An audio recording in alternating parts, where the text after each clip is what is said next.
জোর করে দখল করেন আপনারা সব এজেন্সিকে নিয়ে। আমিও 7 বার এমপি ছিলাম, আমিও 4 বার সেন্ট্রাল মিনিস্টার ছিলাম, আমি অনেক প্রাইম মিনিস্টার, হোম মিনিস্টার দেখেছি। কিন্তু আপনাদের মতো এরকম নির্লজ্জ, এমন ব্যভিচারী, এরকম দুরাচারী, এরকম স্বৈরাচারী, এরকম দাঙ্গাকারী, আপনাদের মতো এত অত্যাচারী আমি কোথাও দেখিনি। সামনে বিধানসভা নির্বাচন 2026, 29 এপ্রিল ভোট প্রদানের দিন। 17 এপ্রিল দমদম বিধানসভা কেন্দ্রের তৃণমূল প্রার্থী অধ্যাপক ব্রাত্য বসু, উত্তর দমদম বিধানসভা কেন্দ্রের তৃণমূল প্রার্থী চন্দ্রিমা ভট্টাচার্যের সমর্থনে দমদম সেন্ট্রাল জেল ময়দানে বহু মানুষের সমাগমে জনসভা করলেন তৃণমূল সুপ্রিমো মমতা বন্দ্যোপাধ্যায়। এদিন মঞ্চ থেকে বিজেপির বিরুদ্ধে তোপ দাগলেন তিনি। জননেত্রী বিজেপি শাসিত রাজ্যে বাঙালি বঞ্চনা, বাঙালি মনীষীদের অপমান, ভোটের আগে বিভিন্ন সংস্থার দ্বারা তৃণমূলের নেতৃত্বদের হেনস্থা, বাংলার মানুষকে প্রলোভন দেখানোর চেষ্টা, এসআইআর প্রক্রিয়ায় বৈধ ভোটারের নাম বাদ ইত্যাদি বিবিধ ইস্যুতে এদিন তিনি সোচ্চার হলেন মঞ্চ থেকে। এর সাথে বাংলার মানুষকে এক হয়ে আগামী নির্বাচনে বিজেপির বিভিন্ন অত্যাচারের প্রতিবাদে ভোটের মাধ্যমে করতে হবে এমনটাই আহ্বান জানান ও বাংলার লক্ষ্মীর ভাণ্ডার যারা পান তারা আজীবন পাবেন এমনটাই আশ্বাস দেন। এদিনের সভায় জননেত্রী মমতা বন্দ্যোপাধ্যায় ছাড়াও প্রার্থী ব্রাত্য বসু, প্রার্থী চন্দ্রিমা ভট্টাচার্য, সাংসদ পার্থ ভৌমিক, দমদম পৌরসভার পৌর প্রধান হরেন্দ্র সিং, উপপৌর প্রধান বরুণ নট্ট সহ অন্যান্য নেতৃত্বরা উপস্থিত ছিলেন।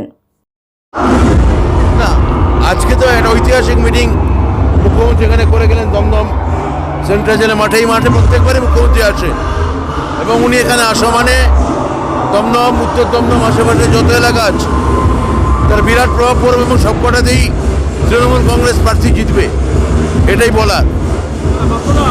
মেকি ওইভাবে বাঙালি সাজা যায় না হাতে মাছ নিয়ে। যেদিন বহিরাগত নেতারা আমাদের সঙ্গে বসে মাছ ভাত খাবে সেদিন আমি বুঝবো যে হ্যাঁ বিজেপি সত্যিই বাংলার মাছ ভাত ভালোবাসে। সুপ্রিম কোর্ট যে রায়টা দিলেন কালকে, আমাদের বিরাট জয়। মুখ্যমন্ত্রী এই যে লড়তে গেছিলেন আমাদের সুপ্রিম কোর্টে, এটা তারই এক ধরনের, আমি মনে করি এক ধরনের ফলাফল। ঠিক নির্বাচনে বার্তা বলে মুখ্যমন্ত্রী এসছেন। ঐতিহাসিক একটা সভা হয়েছে সেন্ট্রাল জেল ময়দানে। দমদমের বিধানসভা এবং নর্থ দমদম বিধানসভা প্রচুর মানুষ, পুরো উত্তাল হয়ে গেছিল। পুরো ছাড়া মাঠ এবং রাস্তা পুরোপুরি মানুষ মমতা বন্দ্যোপাধ্যায় বক্তব্য শোনার জন্যে, তাকে দেখার জন্য অতি উৎসাহিত হয়ে পুরো মাঠে এসেছিলেন এবং সুন্দর তারা বক্তৃতা শুনেছেন এবং সত্যপুত্রভাবে তারা আনন্দ উপভোগ করেছেন।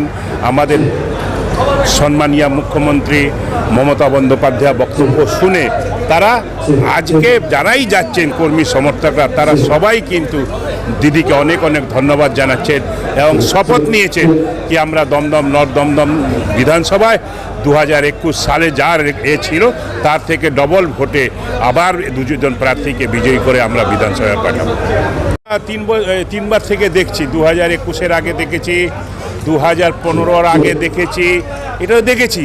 এখন ওর মধ্যে নতুন যোগ হয়েছে এবার নির্বাচন কমিশন, যখন সব জায়গা থেকে হেরে আর পারলো না, ইডি, সিবিআই, ইনকাম ট্যাক্স, এরপরে ডাইরেক্ট একটা সংস্থা যেটা নির্বাচন কমিশনের সংস্থা, সেটা সরাসরি নিজের বিজেপির দালাল বলুন, বিজেপির দোসর বলুন, বানিয়ে তারা ময়দানে নেমেছে। কিন্তু কোনোভাবেই বাংলার মানুষ মমতা বন্দ্যোপাধ্যায়কে ভালোবাসেন।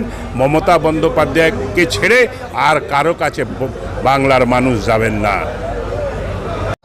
জননেত্রী মমতা বন্দ্যোপাধ্যায় আজকে আমাদের বিধানসভার দমদম বিধানসভার ক্যান্ডিডেট অধ্যাপক ব্রাত্য বসু এবং নর্থ দমদমের প্রার্থী শ্রীমতী চন্দ্রিমা ভট্টাচার্যের হয়ে প্রচার করে গেল এবং প্রত্যেকবারই সেন্ট্রাল জেল মাঠে আসে এবং প্রচার করে যায় আমার জননেত্রী মমতা বন্দ্যোপাধ্যায়।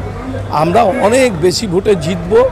চতুর্থবারের জন্য মমতা বন্দ্যোপাধ্যায়ের নেতৃত্বে 250টার ওপরে সিট নিয়ে জিতব। আর ব্রাত্য বসু, চন্দ্রিমা ভট্টাচার্য 50,000-এর ওপরে ভোটে জিতবে। যতই দিল্লি থেকে আসুক, প্রত্যেকবার আসে, প্রত্যেকবার মিথ্যা কথা বলে যায়, মিথ্যা প্রতিশ্রুতি দিয়ে যায়। এটা মিথ্যাবাদী, সেন্ট্রালের সরকারটাই হলো মিথ্যাবাদী সরকার। ও মানুষ জানে, মানুষ জবাব দেবে। 29 তারিখ, 4 তারিখ রেজাল্ট পেয়ে যাবে বিজেপি।